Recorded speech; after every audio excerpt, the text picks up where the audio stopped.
আমার বউ দেখতে ভালো, সবার বউ কালো কালো রে বাবলি কালো, আমার বউ ভালো। চাই সুখ চাই, আমরা ইয়ারবের বোর মতো সুখ চাই। সুখ চাই, সুখ চাই, আমাদের দাবি মানতে হবে, মানতে হবে। সুখ না দিলে আমরা সংসার করব না, করব না।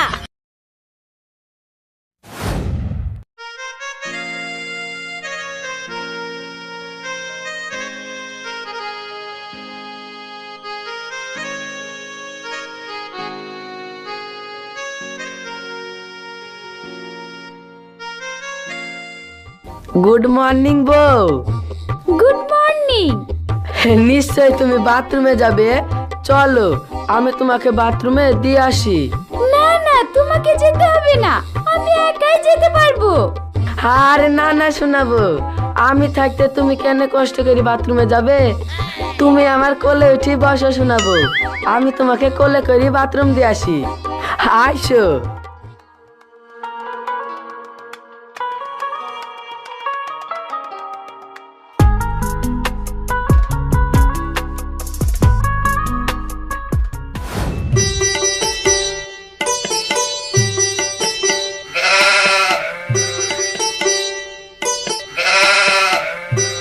এ কি আরূপ, তুমি রান্না করছো? আমাকে দাও, আমি রান্না করি। আরে শোনাবো, তুমি রান্নাঘরে কেন এসেছো? আগুনের তাপে তো তোমার সোনার শরীর পুড়ি কালো হয়ে যাবে। আর তুমি হেঁটে এসেছো কেনে? আমি তোমাকে বলেছি না তুমি একদম হাঁটবে না। বউ, তুমি আমার অনেক সাধনার ফল, আমি তোমাকে এক বিন্দু কষ্ট দিতে চাইনি। বউ, তোমার যা দরকার তুমি শুধু বসে বসে আমাকে অর্ডার করবে, তাহলেই হবে। ওগো, তুমি এত ভালো, তুমি আমাকে কত ভালো রাখতে চাও। আগে যদি জানতাম তোমার কাছে এত সুখ পাবো, তাহলে আমি কচি বাচ্চা থাকতে তোমাকে বিয়ে করতাম গো। আমার শোনাবো, তখন আমি তোমাকে কোলে নিয়ে ফিটার খাইয়ে দিতাম। এবার বলো এখন তুমি কি খাবে? তুমি যা বলবে আমি তাই রান্না করে দেব। তুমি ভালোবেসে যে রান্না করে খাবে, আমি তাই খাবো।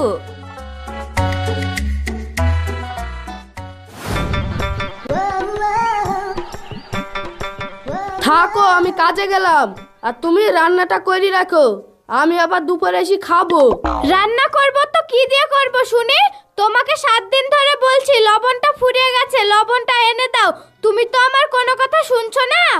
আচ্ছা, আজ বিকালে এনে দিব। এই বেলাটা কারোর কাছ থেকে লি রান্নাটা করো। আশেপাশে সবার কাছে এই 7 দিন ধরে ধার করে চালাচ্ছি, আর কেউ বাকি নাই ধার দিতে। যা পারিস করগা, আমি দুপুরে খেতে পাইলে হলো। হ্যাঁ রে মিনসে, কোনো কিছু আনতে বললে আনবে না, আর আমার যত ঝামেলা। আমারই তো সবসময় বেশি খিদে পায়, রান্না না করিও উপায় নাই। যাই ইয়ারব ভাইদের বাড়ি থেকে লবণ ডাল দিয়ে আনি গি, আর ইয়ারব ভাইয়ের নতুন বোর্ডটাও দেখে আসা হবে।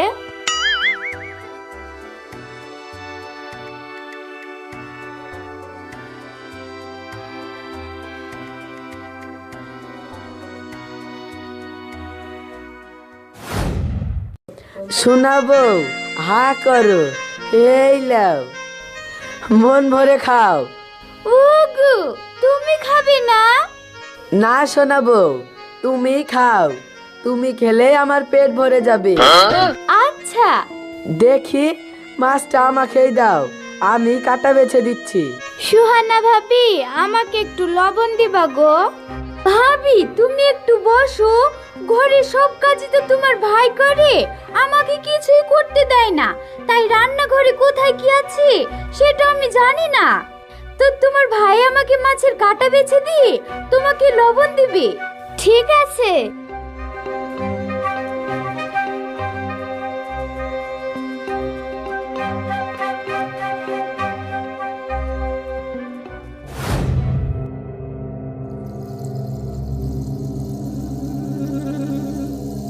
বুবু, কোথায় থেকে বাটি হাতে করে আসছো?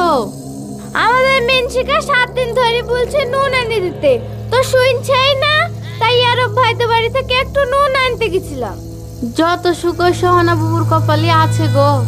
পাড়ায় সব বুলাবুলি করছে ইয়ারব ভাই নাকি বাড়ির কাজ সব একাই করে। বুবু, আমি নিজের চোখে দেখে আসনু গো, ভাই রান্না করি ভাবিকে মহারানীর মতন খাইছে।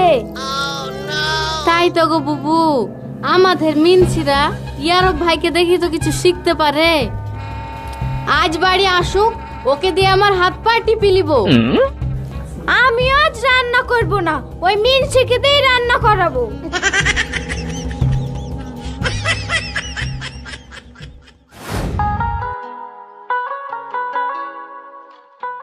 ওগো, আমার শরীরটা ভীষণ খারাপ লাগছে, আমার মাথাটা যেন কেমন করছে। তুমি একটু দাঁড়াও, আমি তেল নিয়ে এসে তোমার মাথায় দিয়ে দিচ্ছি, আর তোমার মাথাটাও একটু টিপে দিচ্ছি, তাহলে দেখবে তুমি আরাম পেয়ে যাবে।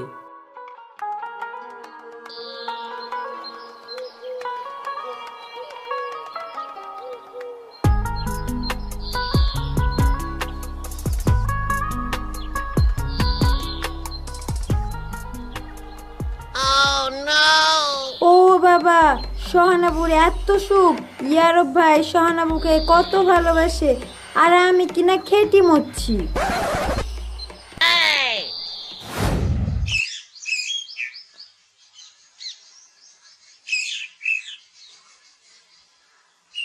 কই রে, গামছাটা দে, গাটা ধুয়ে আসি।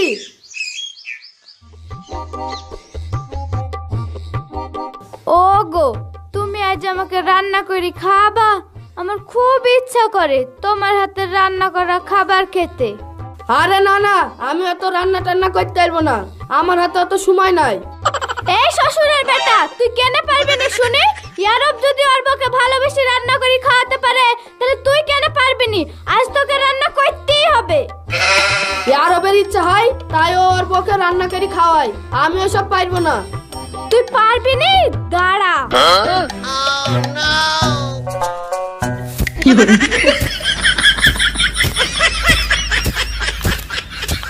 থামো থামো, আর মারো না, আমি রান্না করে দিচ্ছি। হ্যাঁ, শীঘ্রই যা।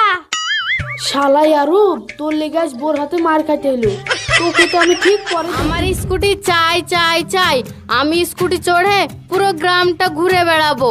আগে তুমি বলো আমাকে কবে স্কুটি কিনে দিচ্ছ?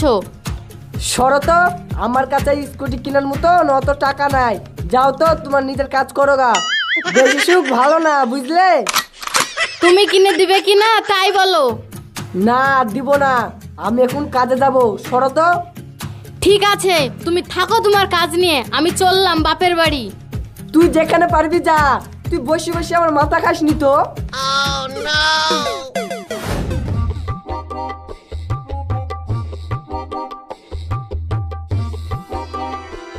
তুমি আমাকে এক্ষুনি ঘুরতে নিয়ে চলো। তুমি জানো ইয়ারব ওর বউকে নিয়ে প্রত্যেকদিন ঘুরতে যায়, আর অনেক অনেক বাজার করে দেয়।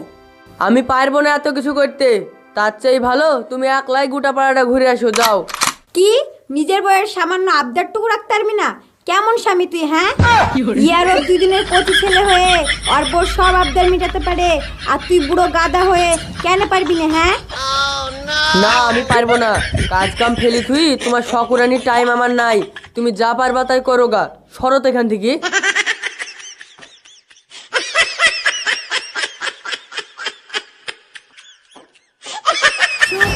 সুখ চাই, আমরা ইয়ারবের বোর মতো সুখ চাই।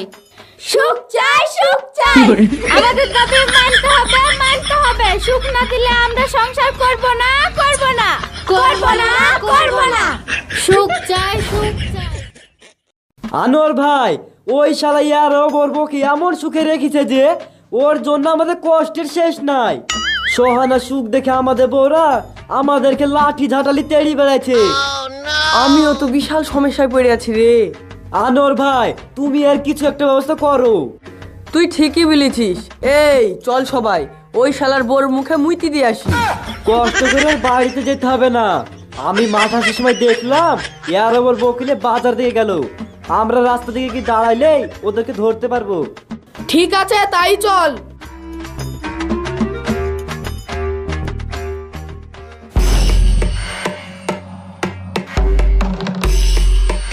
আমার বউ দেখতে ভালো, সবার বউ কালো, কালো রে বাবলি কালো, আমার বউ ভালো, আমার বউ দেখতে ভালো, সবার বউ কালো, তুই আমাদের বউকে কালো বলিস? কালোকে কালো বলবো না তো কি বলবো? তোদের বউ তো এক একটা কয়লার খনি, আর আমার বউয়ের রূপের আলোতে গোটা গ্রাম চকচক করে। তোর ওই চকচকি বউ লুকি লুকি আমাদের সাথেই প্রেম করে, তাই তোর বউকে আমাদের হাতেই তুলি দে। এই তুই কি বললি? আমার স্বামীর কাছে এত সুখ থাকতে আমি তোদের মতো ভূতের সাথে প্রেম করতে যাব না। বুঝেছি বুঝেছি, আমার বউয়ের এত সুখ তোদের সহ্য হয় না, তাই তোরা মিথ্যে মিথ্যে কথা রটাছিস। বউ, তুমি জানো তো কিছু মানুষের সুখ দেখলে বাকিদের জ্বলে। এই, তোদের কোথায় জ্বলছে একটু দেখা, আমি মলম লাগিয়ে দিই। শালা, আর মুখে কোনো কথা হবে না। এ শালাকে মারতো সবাই। ওগো পালাও। শোনাবো, তুমিও পালাও, কোলে লিয়ার আর উপায় নাই।